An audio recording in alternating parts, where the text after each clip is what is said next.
Bruchim Aboyim, again, welcome to our home. Thank you very much for attending. This week on My Thoughts, I would like to actually conclude our in-depth examination of the Kriya Shema Lamita. Again, this will be, the prayer that we recite before we retire at night. And this will be the sixth and the final lecture on this topic. The Gematria, the numerical value of the letter Vav, is 6. The letter Vav is shaped like a hook. This is very apropos since this prayer connects our body and our soul to heaven as we sleep at night. As it states in Psalm 3, verse number 6, I lay down to sleep peacefully, and I awake feelings secure, because I know that God Almighty will support me. The prayer continues with 5 statements that are repeated each 3 times. As I've mentioned in previous lectures, the number 3 in Judaism constitutes what we refer to as a chazakah, which means a legal precedence. That being the case, each of these verses is making a statement. In total, these verses are recited a complete total of 15 times. The number 15 connects with the creation of the world. Our sages tell us that God Almighty created the heavens with the Hebrew letter Yud, which has a gematria, a numerical value of 10. And then this lower world he created with the Hebrew letter He, which has a gematria, a numerical value of 5. So together, they equal 15. Also, the number 15 connects with the priestly blessings, Birchat Kohanim, which we mentioned earlier in this prayer, which is made up of 15 words. These 5 phrases open with the blessing that Yaakov Avinu, Jacob our father, gave to his son God as he lay on his deathbed. Yaakov's words are found in the portion of Vayechi. There he says God will be surrounded by troops and he will turn them back on their heels. On their heels he will turn them back, the troops that will surround God. Now this phrase suggests that though the tribe of God would face hardships and difficulties, but in the end they would overcome all of their challenges and emerge victorious.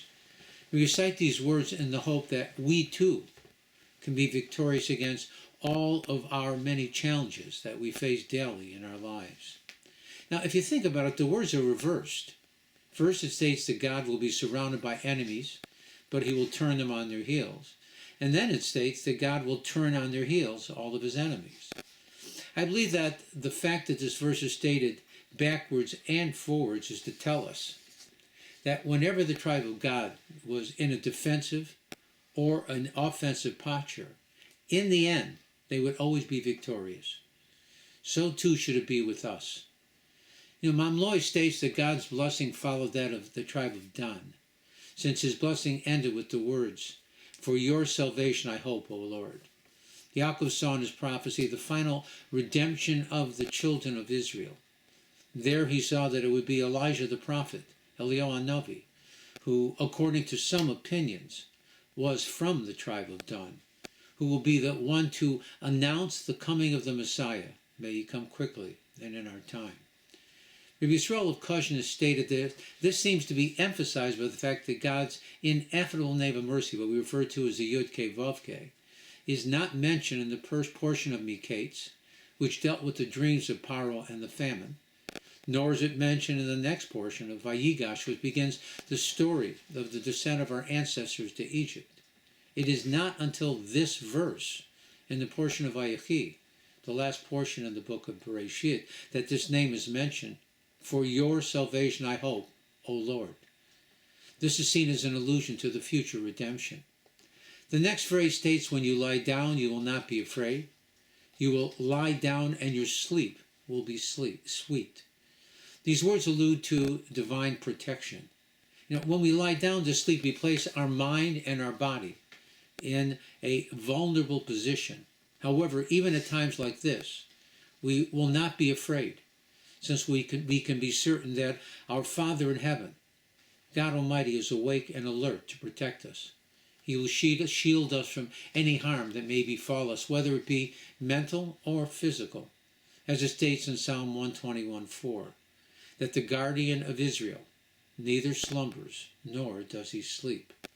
We continue with the request, may I sleep well and may I awake in mercy. You know, sleeping restfully is essential for a healthy body and mind. God bestows upon us every day the possibility to recreate ourselves. In His mercy, He allows us the ability to recharge our bodies as we sleep and to be able to leave behind all of those worries that challenge us during the day, which is why we say the words, "For your salvation I hope, O Lord." After all, without God's salvation, success is difficult, if not impossible. We always need to remember that it is His world, not ours. This verse was stated in reference to the blessing given to Dan. Rashi comments on this verse. He said that Yaakov Avinu, Jacob our father, was prophesying that in the future there will arise a judge of Israel from the tribe of Dan, Samson, Shimshon, again, who would be a descendant of the tribe. He will call out to God for salvation when he prays to God for the strength to bring down the pillars of the stadium and have it topple down on the Philistines in order to punish them. These words are also connected to the tribe of Gad, since their portion was on the border, on the east side of the Jordan. This made them much more vulnerable to attack from the nations that surrounded them. After all, but they were mighty warriors, and so they didn't hesitate to settle there. Our sages tell us that they would go out to battle wearing their tefillin. They were powerful warriors who would cut a man in half with their sword. Now, one would have thought that they would cut a man from the head through the armpit, which would be normal. However, they cut a man from his armpit to his head. This followed the method that we use to put on our tefillin, first the arm and then the head. As stated by the Ramban, Nachmanides, God will not be afraid of his enemies, numerous troops. Commentaries state that when they took their portion on the other side of the Jordan, it was in the hope that God Almighty will allow Moshe, their teacher, to cross the Jordan River and enter into the land of Israel proper. They thought that now that the lands of both Og and Sihon were annexed as part of Israel, that Moshe was standing in the land, that maybe God would rescind his decree. Though Moshe was not allowed to enter Israel proper, he was buried in the portion of God. The prayer continues with a verse from Psalm 32:7, which states, God, you are my hiding place. Mitzar titzreni, which means you protect me from my enemy. You surround me forever with songs of joy over my deliverance from harm. Now the word tsar can mean distress or pain, or it can be referring to an enemy. The double term allows both expressions to be used together. It is God Almighty who sends his heavenly angels to save us. Our enemies cannot see the angels, but they can hear the sound of their song. This fills the enemy with fear and trepidation, and they do not approach.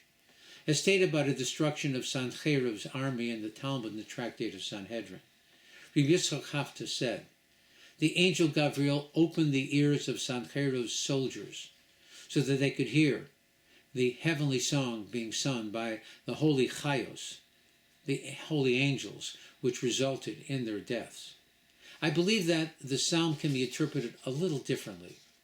The words, you are my hiding place, can be viewed as stating that God Almighty is hiding within me, what we refer to as the Pintele, that spark of divinity that resides deep within each and every Jew. It is his voice that attempts to direct me on the proper path. The realization that God is always with me surrounds me with joy, happiness, and song. The last of these verses fit perfectly. It is taken from Psalm 16:11, which states, God, make known to me the path that will lead me to eternal life. Help me to appreciate the joy of your presence, a place where I will enjoy the delights of your kindness that will continue forever. These words connect us to the proper path that will guide us on our journey throughout this world, in the hope that it will help us to reach our final destination in the world to come in Olam Haba. This may be the reason that there are those who have the custom to recite this psalm in the house of a mourner, at the cemetery, and also during the memorial service for the deceased. The next prayer opens with the verse from Psalm 102:14, which states, "Rise up and have mercy on Zion, for it is time to be chenana," which means gracious to her. This word connects with the Hebrew word chinam, which means for free, nothing, telling us that even though we lack merit still, the appointed time for the redemption has come. This psalm connects clearly to our present time. It uses the term Zion, which I see as reference to Zionism, Jews who are deeply connected to the land, though they may not be religiously observant. That too will be enough for God, our Father in heaven, to redeem us now. The prayer continues with words found in the book of Jeremiah, which were meant for the nations that serve other gods. This is the reason the words of this verse are written in Aramaic and not Hebrew, all except for the last word, which is written in Hebrew, the word Elah, which means these. Through divine prophecy, Yirmiyahu realizes that the children of Israel would be scattered among the nations of the world. He calls upon all Jews to tell the world that the time will come when all deities will vanish and that they will all recognize that there is only one God in the world. This is alluded to by the Hebrew word Elah, which can also be read as Elokah, which means my God. The paragraph ends with a verse from Psalm 31:6, where King David stated, "I entrust my spirit into your hand. You have redeemed me from my troubles in the past, for you are the God of truth." Our sages suggest that it is appropriate to recite this verse before going to sleep at night. The words, "I entrust my spirit into your hands," are an allusion that I have accepted all of God's decrees with love, since our only purpose for existing in this world is to serve God Almighty. However, from time to time, this concept can be forgotten. Therefore, we commit ourselves to this thought every night before we return our souls back to God, our Father in heaven. Similar to the beginning of the prayer, we conclude with the words, "Master of the worlds." We testify that everything in this world exists only because of you, God Almighty, willed it to be. As it states, you are the soul of all souls and the life force of all living things. We say that we entrust God with our souls each night for Him to cleanse them from any wrongdoing that we may have done during the day. We ask Him to return my soul to me in peace, tranquility, and security. We then acknowledge that you hear the prayers of your people Israel in mercy. The prayer ends with the words from Psalm 57:9. "Awake, O my soul. Awake me, O harp and lyre." The harp and the musical instrument lyre are mentioned many times in Psalms as a means of playing songs to thank God for all of His many blessings. It continues with the words, "I will wake the dawn." It's interesting that it states, "I will wake the dawn," rather than "the dawn will wake me." This is an allusion that for us to be successful in life, we should be aggressive in our approach, not waiting for life to come to us, but rather we should constantly be moving towards our goals with confidence and determination. The final words of the prayer are from the last portion in the Torah in Deuteronomy 33:4, which states, "The Torah which Moshe commanded us is the heritage of the congregation of Jacob." Rabbeinu Bachai stated that the Torah uses the term heritage as opposed to the term inheritance, since an inheritance can be given away during one's lifetime. It is also an allusion to the word ma'arusa, which means betrothed. The giving of the Torah in Mount Sinai was seen as, so to speak, the marriage between the children of Israel and God Almighty. So in the end, everything in the world can be traced back to God and to His Torah. As our sages tell us, God and His Torah are one. After we recited these words, we are now ready to end the Kriya Shema Lamita, the prayer before retiring at night, with the concluding prayer Hamapil, which we have already discussed in the introductory lecture to this series. It is my hope and prayer that I have succeeded in demonstrating the depth and beauty of this prayer. The Hebrew word for joy is simcha. The letters in this word can be rearranged to spell the Hebrew word shemocha. Now, the Hebrew word mocha means to erase.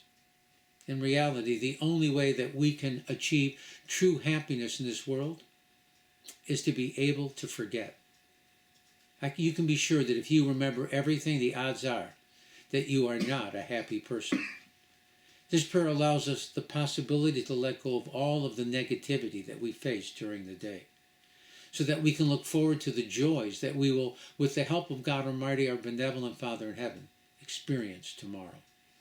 So let us all pray for a swift and decisive victory to the war in the Middle East, with the total annihilation of Iran and all of her proxies. May the revolution and upheaval in Syria be viewed as one of the final pieces of the jigsaw puzzle that we call Mashiach. Let us pray for the release of all the hostages and their safe return home to their families. Let us all celebrate the safe return of all of those hostages that have recently been released. May God Almighty cure the sick and injured, comfort the mourners, and return home all the brave IDF soldiers led by Mashiach Tzidkeinu, and let it be quickly in our time. Again, let it be now. Again, let me thank you for attending. Again, let God Almighty bless you all with all that is good. Stay happy, stay safe, and in all that you do. Again, please make sure to push the like button if you haven't already. Please subscribe, and try to, again, show your friends, tell your friends. People don't realize the beauty and the depth of all the Torah that we learn and all the prayers that we recite. Again, God should bless you and open up your minds and your heart to all that is good. Again, thank you for attending. Shabbat Shalom and be well.